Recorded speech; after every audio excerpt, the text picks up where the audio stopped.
So hi friend, जसं की माझं लास्ट टाईमचे 2 चॅप्टर बाकी होते आणि ट्रिग्नोमेट्री, तर मग मी त्याच्यातून व्हेक्टर केला आज, कारण की आज मॅथ्सचं लेक्चर नव्हतं. आता क्वेश्चन बाकी आहेत त्याचे सॉल्व करायचे, पण लेक्चर झालं.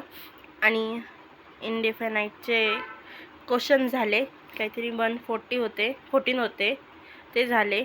आणखीन एलिमेंट ऑफ ग्रुप 16, 17, 18 ते पण झालं, ते पण म्हणजे आजच. आणि उद्या रिझल्ट आहे 10th बोर्डचा, तर उद्या लेक्चर नाही आहे म्हणून मॅडम फक्त फिजिक्सचं आहे. तर मग इनर ट्रान्झॅक्शन एलिमेंट आणि ते पण घेतलं मॅडमनी, केमिस्ट्रीला मॅडम आहेत. आणि फिजिक्सचं इलेक्ट्रोस्टॅटिक्सचं झालं आणि हे बाकी आहे. आणि ग्रुप 16, 17, 18चे क्वेश्चन झाले. हे इनर ट्रान्झॅक्शन एलिमेंटचे क्वेश्चन्स बाकी आहेत, ते करेल. आणि व्हेक्टरचे बाकी आहेत, हे 2 बाकी आहेत आणि बाकी सगळं झालेलं आहे.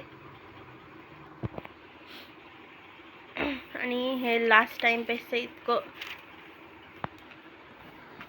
आणि बघता बघता फक्त 10 दिवस राहिलेत. आणि 10 दिवसात म्हणजे लास्ट टाईम माझं 10 दिवस बाकी होताना इतकं बाकी होतं. आणि 11वी तर पूर्णच बाकी होती, पण आता पूर्णच्या पूर्ण कंप्लीट आहे 11वी. आणि फक्त आता 10 दिवसाचे 10 चॅप्टरच राहिलेले आहेत, जे की स्प्रिंगमधले. असे तर झालेले आहेत माझे, पण रिव्हिजन पण महत्त्वाची तेवढीच, म्हणून एवढे बाकी आहेत.